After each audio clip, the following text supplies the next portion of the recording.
بسم اللہ الرحمن الرحیم۔ اللہ کہتا ہے میں نے علم پر منتخب کیا، عبادت پہ نہیں۔ بھئی یہ جملے کا مطلب کیا ہے؟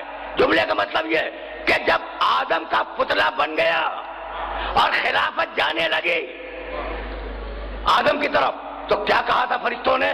نحن نسبح بحمدک ونقدس لک، مالک کی عبادت تو ہم کرتے ہیں، خلافت ہمیں دے دے۔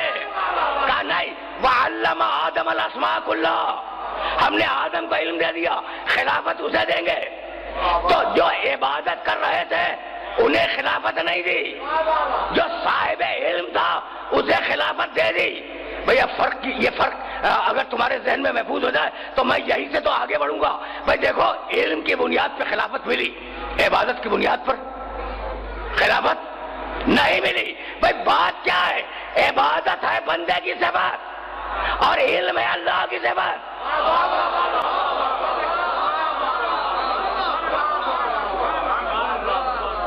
سمجھ رہے ہو نا بات کو؟ اب علم و ہدایت، اگر یہ بات ذہن میں محفوظ ہے تو یہی سے تو مجھے آگے بڑھنا ہے۔ عبادت ہے بندے کی صفت، علم ہے اللہ کی صفت، اللہ اسے خلیفہ بنائے گا۔ رکے رہنا، خدا کی قسم رکے رہنا، اللہ اسے خلیفہ بنائے گا جو صاحب علم ہو۔ یعنی قیامت تک کے لیے ایک قانون دے دیا کہ اگر خلافت میں جھگڑا ہو جائے تو 2 رکعت کے پیش نماز کی طرف نہ جانا، مدینۃ العلم کے دروازے کی طرف جانا۔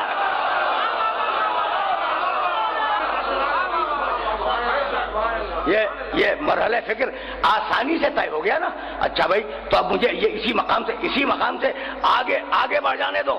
اب علم آیا، ہدایت آئی، علم آیا، ہدایت آئی، اور قرآن نے آواز دی۔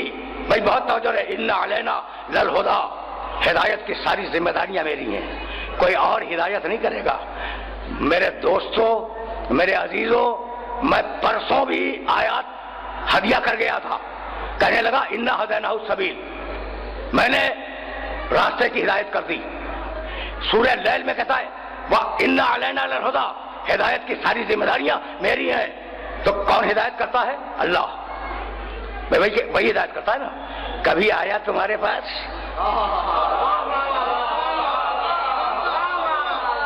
بھائی میری طرف تو نہیں آیا، فیڈرل بی ایریا میں نہیں آیا، بھائی کھارا در میں آیا ہدایت کرنے کے لیے؟ اچھا بھائی، تو کہیں نہیں آیا، خدا کی قسم کہیں نہیں آیا۔ جتنے چھوڑو یورپ کے ممالک کو، جتنے اسلامی ملک ہیں، کہیں تو آ جاتا ہدایت کرنے کے لیے؟ کہہ رہا ہے کہ ہدایت ہم کرتے ہیں۔ تو بھائی ہدایت ہم کرتے ہیں، لیکن بھیجا انہیں جنہیں منتخب کیا تھا علم کی بنیاد پر۔ تو اب ایسے بھیجے گئے کہ جن کا عمل اس کا عمل۔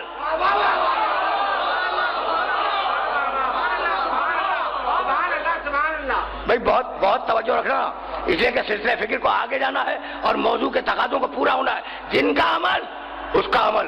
اب میں کیسے اپنے سننے والوں کی خدمت عرض کروں کہ ہدایت کی موسیٰ نے، کہنے لگا ہدایت ہم نے کی۔ ہدایت موسیٰ نے کی تھی، کہتا ہے ہدایت ہم نے کی۔ آیتیں نہیں پڑھ رہا ہوں، ہدایت کی عیسیٰ علیہ السلام نے، اس نے کہا ہدایت ہم نے کی۔ عجیب بات ہے، عجیب بات ہے۔ نوح، ابراہیم، سارے پیغمبروں نے ہدایت کی، اللہ نے کہا ہدایت میں نے کی۔ ہے نا بات؟ یعنی ان کے عمل کو اپنا عمل قرار دیا۔ بہت توجہ رہے، بہت توجہ رہے۔ لیکن عجیب بات یہ ہے کہ پیغمبروں کے عمل کو اپنا عمل کہتا ہے، لیکن یہ نہیں کہتا کہ یوسف کی آنکھیں میری آنکھیں ہیں۔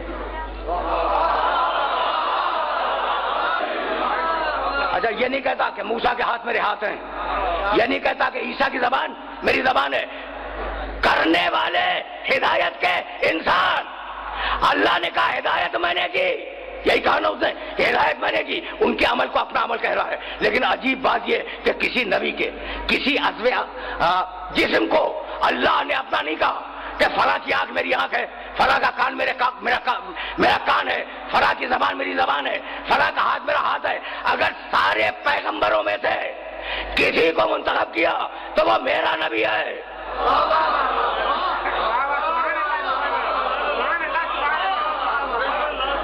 پوری قوت سے اس بات کو محسوس کرو۔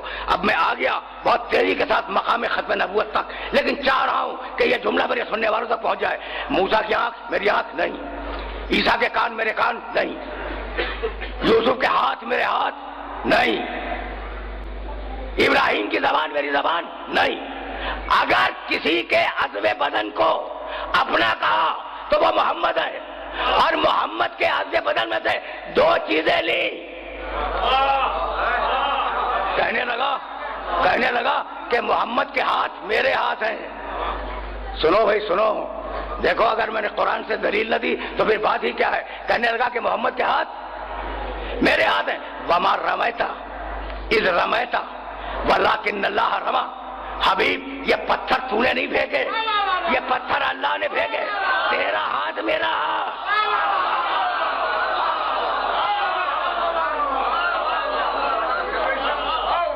کہنے لگا بھائی توجہ رہے، ید اللہ فوق ایدیہم۔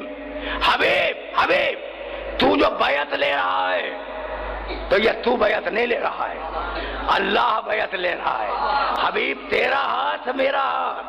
اور سورہ نجم میں آواز دی، وما ینطق عن الہویٰ ان ہوا الا وحی یوحیٰ۔ محمد نہیں بولتا اپنی خواہش سے، ہم بولتے ہیں۔ محمد تیرا ہاتھ میرا ہاتھ، تیری زبان میری زبان۔ یہ نہیں کہا کہ محمد تیرا سر میرا سر، تیرا دماغ میرا دماغ، تیرا قلب میرا قلب، تیرے پاؤں میرے پاؤں، تیری بینڈیاں میری بینڈیاں، کچھ نہیں۔ تیرا ہاتھ میرا ہاتھ، تیری زبان میری زبان۔ سارے نبیوں میں منتخب کیا محمد کو، اور محمد کے پورے جسم سے منتخب کیا ایک ہاتھ کو اور ایک زبان کو۔ تو مالک محمد کے ہاتھ سے اور محمد کی زبان سے کام کیا لینا ہے؟ کا دیکھنا محمد ہاتھوں پہ اٹھائے گا اور زبان سے کہے گا من کو تو بولا۔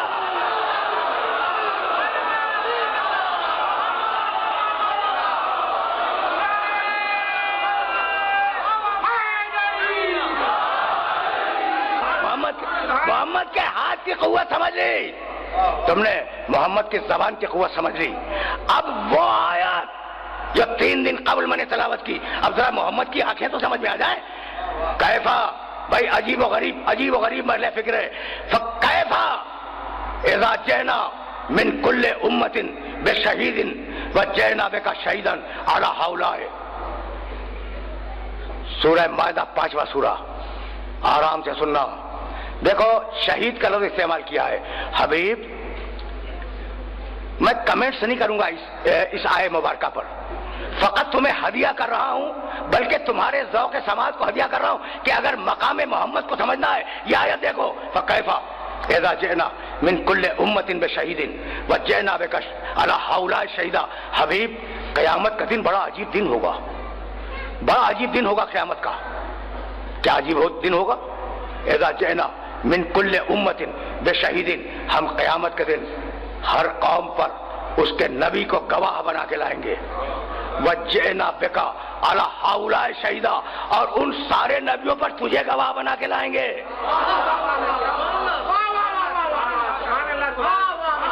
میں نے آیت پہ کوئی کمنٹ نہیں کیا، میں آیت سے گزر گیا۔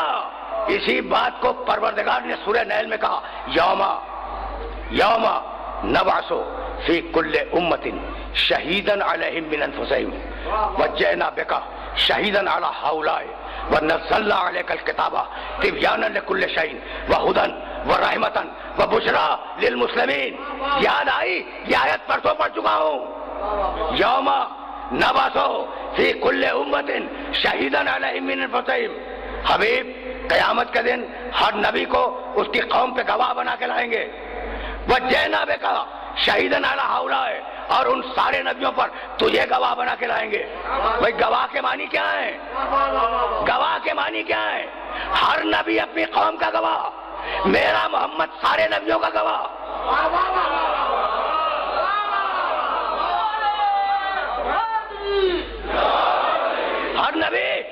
ہر نبی اپنی قوم کا گواہ، اور میرا نبی سارے نبیوں کا گواہ۔ بھائی یہ بتلاؤ کہ یہ گواہی کس بات کی؟ تھوڑا سا سطح عمومی سے آج بات تھوڑی سی بلند ہو جائے، تھوڑی سی، زیادہ نہیں۔ بھائی یہ کس بات کی گواہی؟ نماز پڑھی تھی یا نہیں؟ روزہ رکھا تھا یا نہیں؟ حج کیا تھا یا نہیں؟ ٹھیک ہے نا, گواہی, نام اعمال اور گواہ سامنے کھڑا ہے. قوم نوح ان کا نام اعمال ان کے ہاتھوں میں ہے اور گواہ کھڑے ہیں حضرت نوح علیہ السلام. ٹھیک. اچھا, صرف اعمال کی گواہی نہیں, کس کے دل میں کفر ہے, کس کے دل میں ایمان ہے, کس کے دل میں منافقت ہے, سمجھ رہے ہو نا. اچھا بھائی اب ایک بات سنتے جاؤ, مثال دے رہا ہوں, مثال, اور اس مثال کو اگر سمجھ لو تو میری محنت سوارت ہو جائے گی. اب امت نوح میں یا امت ابراہیم میں کتنے لوگ ہوں گے؟ بہت ہوں گے نا. اور اس نبی کو اپنی امت کے ایک ایک فرد کے اعمال کی گواہی دینی ہے. ٹھیک ہے نا, سننا, اسے نماز پڑھی نہیں پڑھی, روزہ رکھا یا نہیں رکھا. تو اب یہ بتلاؤ کہ اگر 500 افراد ہیں امت کے اندر, مثال دے رہا ہوں 500 افراد ہیں, تو نبی ایک ہی کو تو دیکھے گا نا کہ اس نے صبح کی نماز پڑھی یا نہیں پڑھی. اور جب دوسرے سے پوچھا کہ تم نے نماز پڑھی صبح کی, اس نے کہا کہ یا نبی اللہ میں نے تو پڑھی. کہا بھی کب پڑھی؟ کہا جب آپ پڑھ رہے تھے. سن لیا, کہا اس وقت پڑھی جب آپ پڑھ رہے تھے.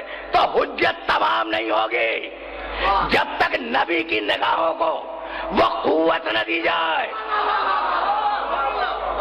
کہ دیواروں کو توڑ کے دیکھے, اعمال کو دیکھے دیواریں توڑ کر, اور عقیدے کو دیکھے پسلیاں توڑ کر. تو جو انسانوں کو پسلیاں توڑ کے دیکھے وہ نبی ہے, اور جو نبیوں کی پسلیوں کے اندر دیکھے وہ محمد ہے. بات تو پہنچ رہی ہے نا. تو اگر پہنچ رہی ہے تو میں اس مقام سے ذرا سا آگے تمہیں لے جاؤں, پھر گفتگو ہوگی. اچھا بھائی, تو سارے نبی اپنی قوموں کے گواہ, میرا نبی سارے نبیوں کا گواہ. یہاں تک آ گئے میرے ساتھ یہاں تک آ گئے ہو نا. تو اب جملہ سنو اور اس جملے کو اپنے ذہن کے اندر محفوظ رکھ لینا. اور اب میں کیا کروں, کبھی کبھی بات کو دوسرے زاویے سے بیان کرنا ہوتا ہے. پھر سننا, سارے نبی اپنی قوموں کے گواہ, محمد سارے نبیوں کے گواہ. قیامت کا دن ہوگا, اب تک آیت پڑھ رہا تھا اور اب ایک روایت سنتے جاؤ. قیامت کا دن ہوگا, عرش الہی جلال سے معمور ہوگا. عرش الہی کے سامنے مقام محمود ممبر رکھا ہوگا شفاعت کا, جس کا نام ہے مقام محمود. مقام محمود پر میرا نبی جلوہ افغن ہوگا, اور علی لیواء الحمد لیے ہوئے پیچھے کھڑے ہوں گے. سچویشن سمجھو, پھر پوری بات سمجھ میں آئے گی. سامنے ہے عرش الہی, اس کے بالمقابل ہے مقام محمود. مقام محمود پر میرے نبی تشریف فرما ہے. ٹھیک ہے نا. اچھا, وہ مقام محمود کی تشریح میں نے کسی نشریاتی ادارے سے کی ہے, اور تمہیں شام غریبہ میں وہ تقریر سننی نصیب ہو جائے گی. اس پہ زیادہ تفصیل میں نہیں جاؤں گا. اچھا بھائی, سامنے عرش الہی, بالمقابل مقام محمود. مقام محمود پر نبی ہیں, نبی کے پیچھے علی کھڑے ہوئے ہیں, اور عرش کے سامنے سارے ملائکہ مقربین اور سارے انبیاء و مرسلین, نبی رسول اولو العزم سارے کھڑے ہوئے ہوں گے. ایک مرتبہ عرش سے آواز آئے گی. یہ ہے روایت جس کے لیے میں نے تمہیں زحمت دی. عرش سے آواز آئے گی, پیغمبرو میں نے تمہیں دنیا میں تبلیغ کے لیے بھیجا تھا, تم نے ٹھیک تبلیغ کی یا نہیں کی؟ حق تبلیغ کو ادا کیا یا نہیں ادا کیا؟ سارے پیغمبر کہیں گے مالک پروردگار ہم نے تو حق تبلیغ کو ادا کیا. سن رہے ہو؟ یعنی پیغمبر کی بخشا نہیں جائے گا. عرش سے آواز آ رہی, حق تبلیغ کو ادا کیا, ٹھیک تبلیغ کی. کہا مالک کی. کہا کوئی گواہ لائے ہو؟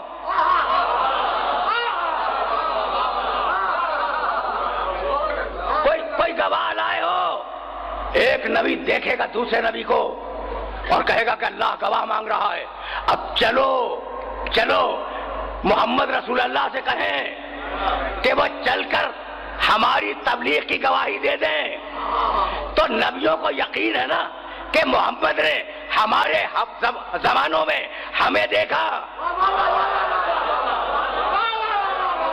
بھائی آدم کو یقین ہے کہ میرے زمانے میں مجھے دیکھا، نوح کو یقین ہے کہ میرے زمانے میں مجھے دیکھا، ابراہیم سے عیسیٰ تک یقین ہے کہ میرے زمانے میں محمد نے مجھے دیکھا، تو نبی تو مان رہے ہیں کہ محمد ہمیں دیکھ رہا ہے، اب ملا نہ مانے تو میں کیا کروں؟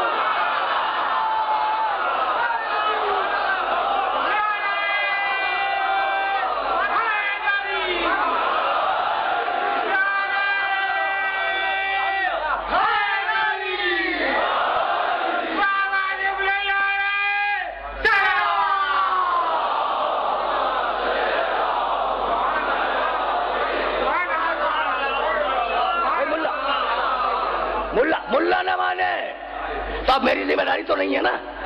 اچھا اب نبیوں نے طے کیا، ایک نبی نے دوسرے نبی سے مشورہ کیا اور کہا چلے مقام محمود پہ بیٹھے ہیں محمد رسول اللہ، ان سے چل کے ایک درخواست کریں کہ یا رسول اللہ چلیں اور چلنے کے بعد ہماری گواہی دے دیں، ٹھیک ہے نا؟ آئے سارے نبی، کہا یا رسول اللہ، اللہ نے ہم سے گواہ مانگا ہے، آپ چل کر ہماری تبلیغ کی گواہی دے دیں۔ دیکھو ایک لمحے مقام محمود ہے مقام شفاعت، اور مقام شفاعت میرا نبی ایک لمحے کے لیے چھوڑ نہیں سکتا۔ نبی کہہ رہے چل کے گواہی دے دیں، اب میرا نبی کرے تو کیا کرے؟ نظر یمیناً و شمالا، میرے نبی نے دائیں دیکھا، میرے نبی نے بائیں دیکھا، اور دائیں بائیں دیکھنے کے بعد کہا آئے نا حمزہ، بھائی حمزہ کو بلاؤ، آئے نا جعفر، جعفر کو بلاؤ، حمزہ آئے، جعفر آئے، توجہ رکھنا، حمزہ آئے، جعفر آئے، کہا جاؤ حمزہ، جاؤ جعفر، میری طرف سے اللہ کی بارگاہ میں گواہی دو کہ ان نبیوں نے اپنے اپنے زمانے میں ٹھیک تبلیغ کی تھی۔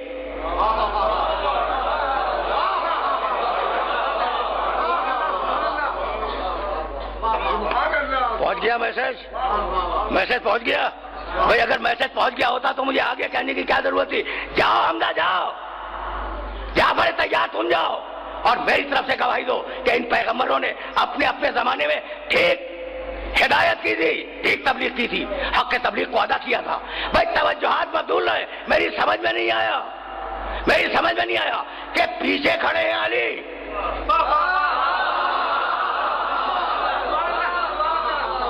پیچھے کھڑے ہوئے ہیں علی، زندگی میں تو سارے کام علی سے کروائے، یا علی ذوالشیرہ کی دعوت دے آؤ، یا علی بدر کی جنگ میں جاؤ، یا علی مشیدہ لے کے جاؤ، بدر کے کنویں سے پانی لے آؤ، یا علی مرحب کا سر لے آؤ، یا علی میرے بستر پہ سو جاؤ، یا علی انصر کا سر لے آؤ، یا علی فتح مکہ میں بتوں کو توڑ دو، تو زندگی بھر سارے کام علی سے کروائے۔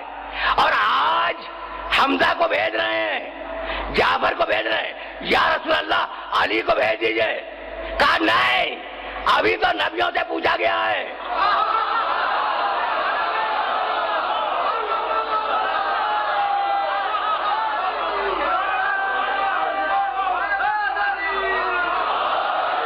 ابھی تو نبیوں سے پوچھا گیا ہے کہ گواہ لائے ہو یا نہیں، جب مجھ سے پوچھا جائے گا کہ گواہ کہاں ہے تو علی کو پیش کروں گا۔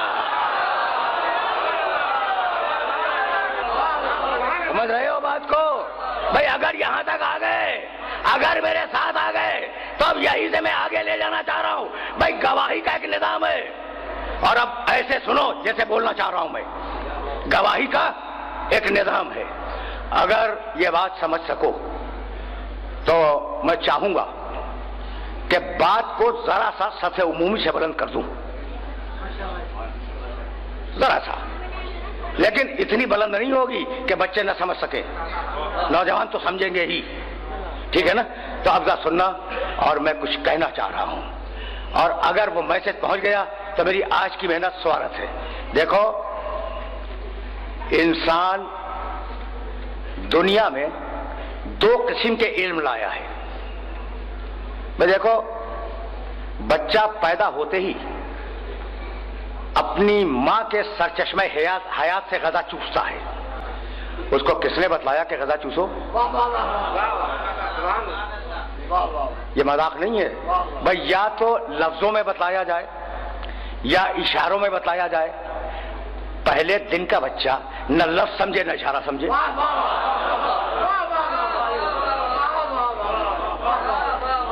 تو علم اس کی فطرت میں رکھ دیا اللہ نے۔ بچہ لیٹا ہوا ہے، چونٹی نے اسے آ کے کاٹ لیا، تکلیف ہوئی. اب اس کو کس نے یہ بتلایا کہ وہ روئے تاکہ ماں متوجہ ہو جائے؟ ذات میں علم ہے.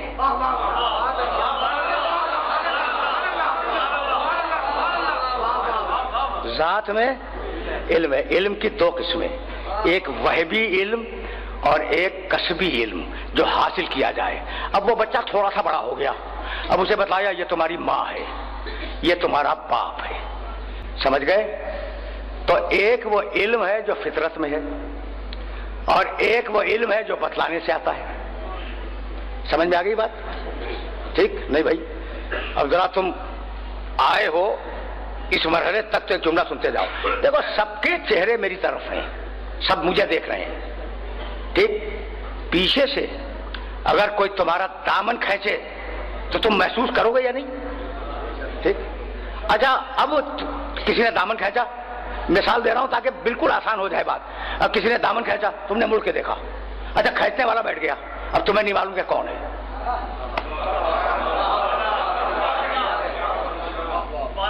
نہیں معلوم دامن کھینچنے والا کون تھا. ٹھیک ہے نا؟ اچھا اب میں 100 عدد قرآن مجید اپنے سر پہ رکھ کے یہ کہوں کہ دامن کسی نے نہیں کھینچا، مانو گے؟ نہیں مانو گے.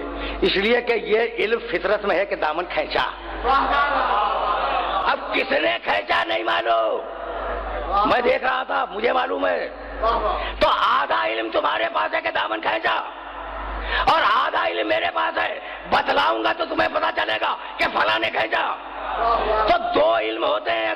اگر یہ بات واضح ہو گئی تو میں اب یہی سے تمہیں ایک عجیب مرحلے کی طرف لے جاؤں. بسم اللہ الرحمن الرحیم. اب ایسے سنو، چھٹی گفتگو ہے نا، 5 گفتگویں تم سن چکے، تو اب ذرا اس طریقے سے سنو. بسم اللہ الرحمن الرحیم. قل هو اللہ احد.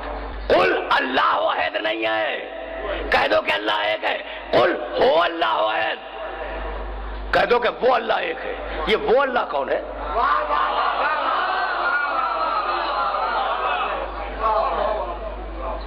پھنس گئے نا؟ دیکھو روزانہ کا پڑھا جانے والا سورہ، پھنس تو گئے. یہ نوجوان دوستوں سے کہہ رہا ہوں، بزرگ نہ سنیں اس بات کو. قل هو اللہ ہے، کہہ دو کہ وہ اللہ وہ ایک ہے. یہ وہ کون ہے؟ اچھا تو اب سمجھاؤں کہ یہ وہ کون ہے. دیکھو بھائی، اگر میں قسم کھا کے کہوں کہ اس ممبر کو کسی نے نہیں بنایا تو مانو گے؟ تمہاری فطرت کہہ رہی ہے کہ جب چیز ہے تو کوئی بنانے والا ہے. اچھا بھائی، اس گھڑی کو کسی نے نہیں بنایا، قسم کھا کے کہہ دوں نہیں مانو گے کہ جب گھڑی ہے تو کوئی بنانے والا ہے. جب گھڑی ہے تو کوئی بنانے والا ہے. اب میں ضد میں آ گیا، میں نے کہا بھائی اگر بنانے والا ہے تو یہ گھڑی ہے، دکھلاؤ اس میں کہاں ہے بنانے والا. کہا کبھی خالق اپنی تخلیق کے اندر نظر نہیں آتا.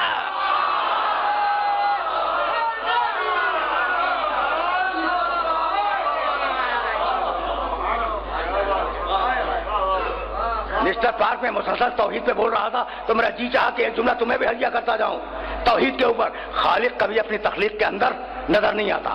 اچھا بھائی، تو اب ممبر ہے تو کوئی بنانے والا ہے، فطرت کہہ رہی ہے. رکے رہو، آج میں بہت عجیب طریقے سے بات کر رہا ہوں اور چاہ رہا ہوں کہ ذرا سطح عمومی بلند ہو جائے، ویکیبلری میں اضافہ ہو جائے. تو فطرت کہہ رہی ہے کہ ممبر کا بنانے والا ہے. یہ مائکروفون کسی نے نہیں بنایا، فطرت کہہ رہی ہے کہ بنانے والا ہے. یہ انگوٹھی کسی نے نہیں بنائی، فطرت کہہ رہی ہے کہ بنانے والا ہے. میرے دعوے کو تم فطرت سے توڑتے جاؤ گے، یہی ہے نا؟ اچھا بھائی، بہت بہت توجہ رکھنا.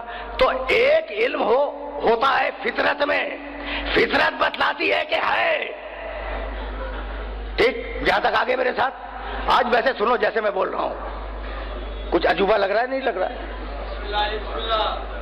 کچھ تھوڑا سا عجوبہ لگ رہا ہے، لیکن میں نے چاہا کہ تھوڑا سا تمہیں بات کو واضح کر دوں تاکہ تم کسی کے سامنے کوئی بات رکھ سکو.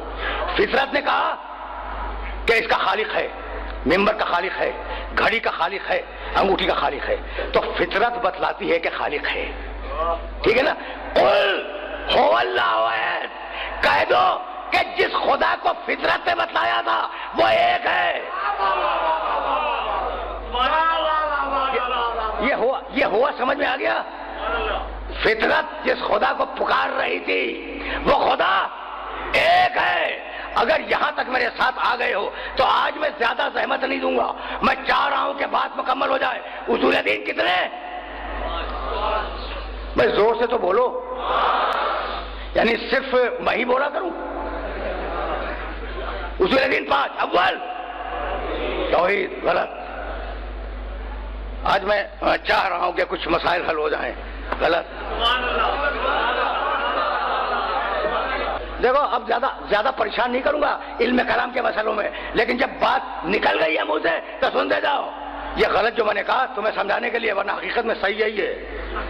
تو اب میں اصول دین بتلاؤں۔ اول وجود خدا، بھائی پہلے ثابت بھی کرو کہ خدا ہے یا نہیں ہے، پھر کہنا کہ ایک ہے یا 25 ہے۔ تو دوم توحید ہونا چاہیے۔ یہ اول توحید کیسے؟ اگر اول توحید نہ ہوتا تو اسلام دین فطرت نہ رہتا۔ فطرت بتلا چکی کہ ہے، محمد بتائے گا کہ ایک ہے۔ دیکھو بڑا نازک مرحلہ فکر تھا، لیکن اس سے زیادہ یہ مرحلہ آسان نہیں ہو سکتا تھا۔ اچھا بھائی، تو یہ زمین، اس نے کہا خدا ہے، جیسے مائکرو فون کہہ رہا تھا اس کا خالق ہے۔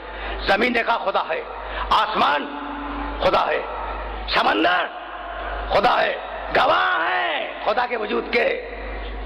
توجہ رہے۔ کائنات نے کہا خدا ہے، سورج بولا خدا ہے، چاند بولا کہ خدا ہے، زمین کے وجود نے کہا خدا ہے، آسمان کے وجود نے کہا کہ خدا ہے، سمندروں نے کہا کہ خدا ہے۔ تو خدا کا ایک گواہ کائنات، خاموش کائنات، اور میرا محمد بولا کہ خدا ایک ہے۔ اب خدا کے دو گواہ، خاموش کائنات، بولتا ہوا محمد۔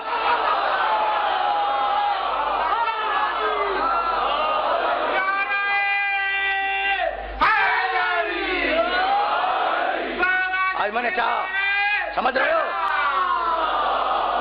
یا سمجھ میں آ رہی ہے بات؟ دیکھو علم کلام کے دقیق ترین مسائل کو انتہائی آسان لفظوں میں نے کوشش کی کہ تم تک پہنچا دوں۔ تو اللہ کے دو گواہ، نہیں بھائی لفظوں میں، توحید کے دو گواہ، خاموش کائنات، بولتا ہوا محمد۔ توحید کے دو گواہ، خاموش کائنات، بولتا ہوا محمد۔ اب نبوت کے کتنے گواہ؟ دو گواہ، خاموش قرآن، بولتا ہوا علی۔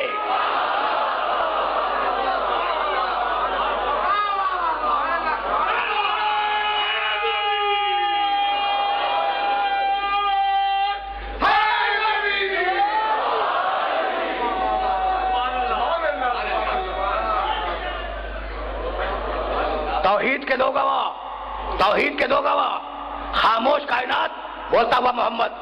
محمد کے دو گواہ، خاموش قرآن، بولتا ہوا علی۔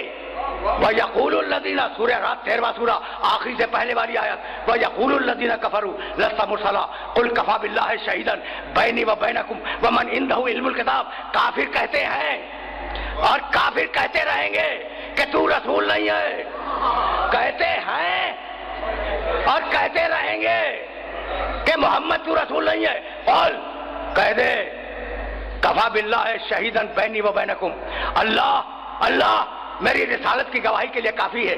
ومن عندہ علم الکتاب، اور وہ کافی ہے جس کے پاس کتاب کا پورا علم ہے۔ اللہ نہیں آیا گواہی دینے، اللہ نے گواہی دی قرآن کے ذریعے۔ توجہ، اللہ نے گواہی دی قرآن کے ذریعے۔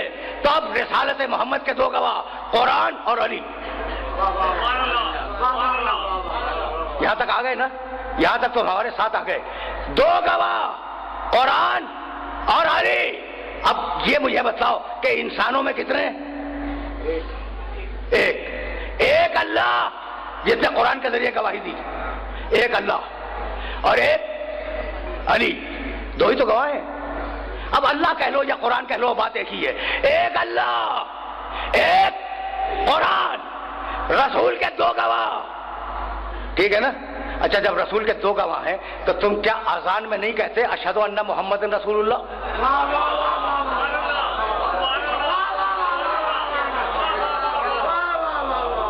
کیا تشہد میں نہیں کہتے اشہد ان محمد عبدہ و رسولہ، میں گواہی دیتا ہوں کہ محمد اللہ کے رسول ہے، اس کے بندے بھی ہیں اور رسول بھی ہیں. بھائی گواہی تو میں بھی دیتا ہوں، گواہی نماز میں تم بھی دیتے ہو، گواہی مؤذن بھی دیتا ہے، گواہی امام جماعت بھی دیتا ہے. یہ ہوا کیا؟ پھنس گئے یا نہیں پھنس گئے؟ قرآن کہہ رہا تھا کہ انسانوں میں اللہ کا بس ایک گواہ اور وہ ہے علی، اور میں بھی گواہ، تم بھی گواہ، پیش نماز بھی گواہ، مؤذن بھی گواہ ہے نا. تو اب اس کا جواب مجھے نہیں معلوم کہ تمہارے پاس کیا ہوگا، میرے پاس ایک جواب ہے. مجھے نہیں معلوم، توجہ رکھنا، مجھے نہیں معلوم کہ رسول کو رسالت کیسے ملی، نہیں معلوم. لیکن میں ایک بات جانتا ہوں کہ میرے اس سچے نبی نے ایک دن اپنے رسول ہونے کا دعویٰ کیا تھا، اپنے رسول ہونے کا اعلان کیا تھا. میں اس اعلان کے سچے ہونے کی گواہی دیتا ہوں. تو میں ہوں اعلان نبوت کا گواہ اور علی ہے عطا نبوت کا گواہ. نبوت مل رہی تھی، علی دیکھ رہا تھا. بہت زحمت نہیں دوں گا، لیکن یہ بات سنتے جاؤ. اچھا بھائی، تو دو گواہ اللہ اور علی، ٹھیک ہے نا؟ خدا کی قسم میرا یہ جملہ سننا اور اس جملے کو اپنے ذہن میں محفوظ رکھ لینا کہ ایک دن علی کوفے کے ممبر سے خطبہ دے رہے تھے، بہار الانوار کی روایت سے. ایک دن علی کوفے کے ممبر سے خطبہ دے رہے تھے. کسی نے پوچھا کہ یا علی، تمہاری نگاہ میں تمہاری سب سے بڑی فضیلت کیا ہے؟ سب سے بڑی. اب دیکھو، مجھ جیسے بے فضیلت انسان سے اگر تم پوچھ لو کہ جناب آپ کی سب سے بڑی فضیلت کیا ہے، تو میں 5 منٹ تو سوچنے میں لے لوں گا. اور وہ علی جس کی شان میں پیغمبر اکرم نے 23,000 فضیلتیں بیان کی.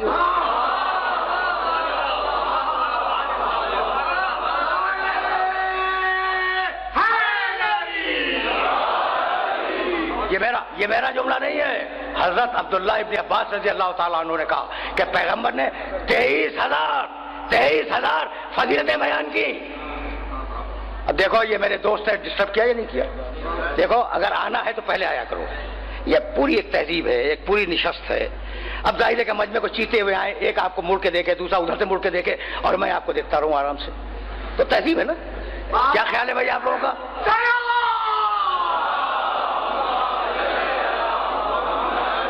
ٹھیک ہے، میں ریفرینڈم کروا لوں، بات ٹھیک ہے یا نہیں؟ ٹھیک ہے نا بھائی. اگر شوق ہے آگے بیٹھنے کا تو پہلے آ جاؤ، اور نہیں تو جہاں یہ تو فرش ادا ہے، یہ حسین کا بچھایا ہوا فرش ہے بھائی، جہاں جگہ ملے وہاں بیٹھ جاؤ. اب پھر واپس چلو اس موضوع کی طرف جس موضوع کو تمہارے سامنے پیش کر رہا تھا. بھائی کیا کہہ رہا تھا میں؟ اب اگر تم بتا سکو تو. پوچھ رہے ہیں، سن لیا تم نے؟ بھائی سامعین کے حافظے کمزور نہیں ہوتے. تو اب اس انسان کی 23,000 فضیلتیں تھیں، اور کوفے کے ممبر پہ وہ بیٹھا ہوا ہے، اور پوچھنے والا پوچھ رہا ہے کہ یا علی تمہاری سب سے بڑی فضیلت کیا ہے؟ کہہ دیتے کہ میں کعبے میں پیدا ہوا.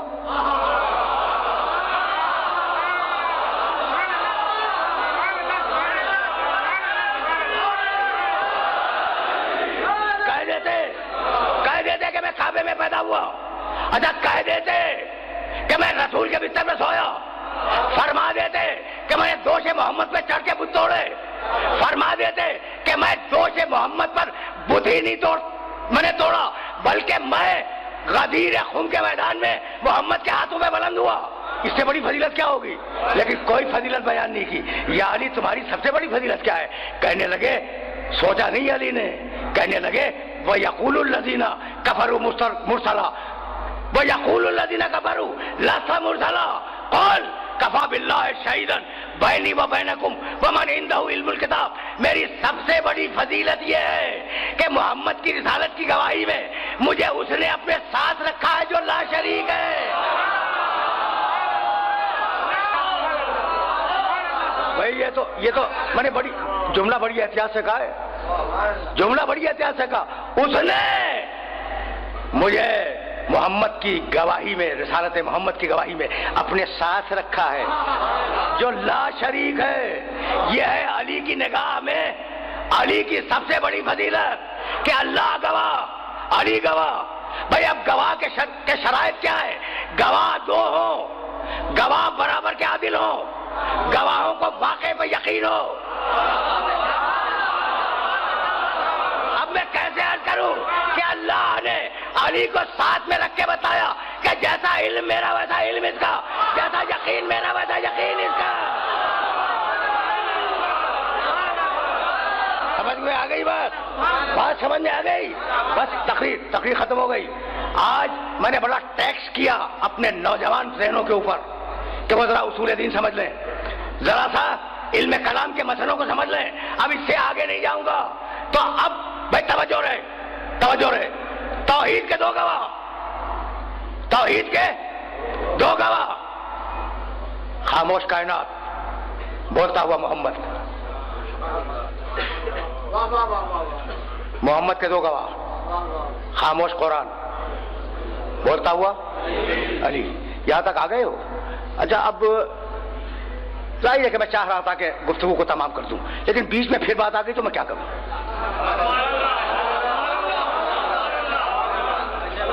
سنو بھائی سنو، ایک جملہ اور سنتے جاؤ. علی گواہ ہے نا، علی گواہ ہے اور قرآن گواہ ہے. یقول الذین کفروا لست مرسلا. مولانا محمود موسی بیٹھے ہوئے ہیں اور ان کی تو مادری زبان عربی ہے. ان سے پوچھو، یقول صیغہ مضارع ہے. کافر کہتے ہیں اور کافر کہتے رہیں گے کہ تم رسول نہیں ہو. سن لیا تم نے؟ قیامت تک کافر کہتے رہیں گے کہ تم رسول نہیں ہو. کیا خیال ہے آپ کا کافر ختم ہو گئے؟ کیا کافر ختم ہو گئے؟ بھائی اگر کافر ختم ہو گئے تو وہ دیواروں پر لکھنے والے ہیں کون؟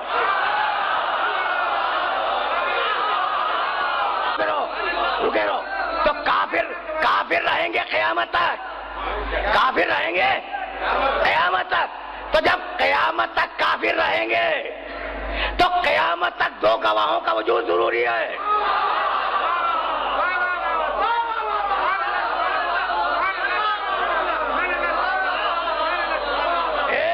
ایک قرآن، دوسرا عالم قرآن، دو گواہوں کا وجود ضروری ہے. آج اگر تمہارے کورٹ میں، مسلمان کورٹ میں کوئی عیسائی چیلنج کر دے تمہارے نبی کی رسالت کو، نعوذ باللہ مثال دے رہا ہوں میں، تو ہر مسلمان گواہی کے طور پر قرآن کو بغل میں داب کے چلا جائے گا. تو گواہی تو آدھی رہ گئی نا. ہمارے علاوہ دوسرا گواہ کہیں اور نہیں ملے گا. اب میں پھر دوہراؤں، توحید کے دو گواہ، خاموش کائنات، بولتا ہوا محمد کے دو گواہ، محمد کی رسالت کے دو گواہ، علی اور قرآن. اب تم بتلاؤ کہ علی کی امامت کے کتنے گواہ؟ دو گواہ، حسن اور قرآن. کمال ہو گیا. اچھا بھائی حسن کی امامت کے کتنے گواہ؟ دو گواہ، حسین اور قرآن. حسین کی امامت کے کتنے گواہ؟ دو گواہ، زین العابدین اور قرآن. زین العابدین کی امامت کے کتنے گواہ؟ دو گواہ، محمد باقر اور قرآن. بھائی اب آگے لے جاؤ سلسلے کو.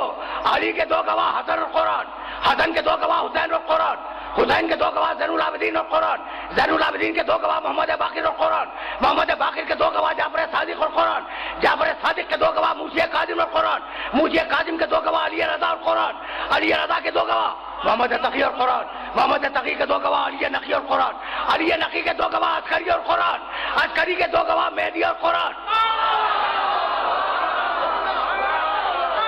وقت نہیں ہے، گفتگو کا تمام کر رہا ہوں. جعفر صادق کے دو گواہ موسی کاظم اور قرآن، موسی کاظم کے دو گواہ علی رضا اور قرآن، علی رضا کے دو گواہ محمد تقی اور قرآن، محمد تقی کے دو گواہ علی نقی اور قرآن، علی نقی کے دو گواہ حسن عسکری اور قرآن، حسن عسکری کے دو گواہ 12واں اور قرآن. اب تمہیں حق حاصل ہے کہ تم پوچھو 12ویں کے کتنے گواہ؟ بھائی اسی دن کے لیے عیسیٰ کو رکھا ہے.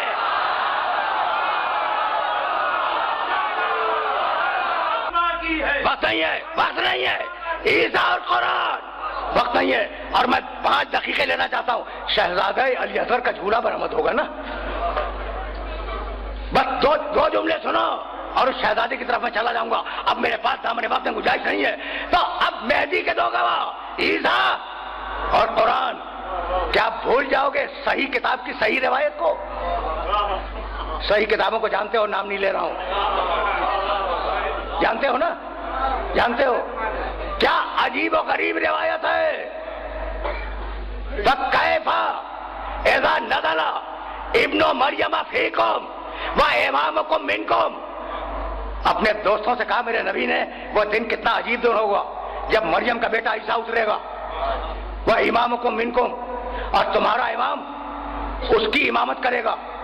عیسیٰ کی ہمت نہیں ہے کہ وہ تمہارے امام کو نماز پڑھائے. تمہارا امام عیسیٰ کو نماز پڑھائے گا. تو جب اولو العزم رسول 12ویں کو نہ پڑھا سکے تو کوئی امتی پہلے کو کیسے پڑھا دے گا؟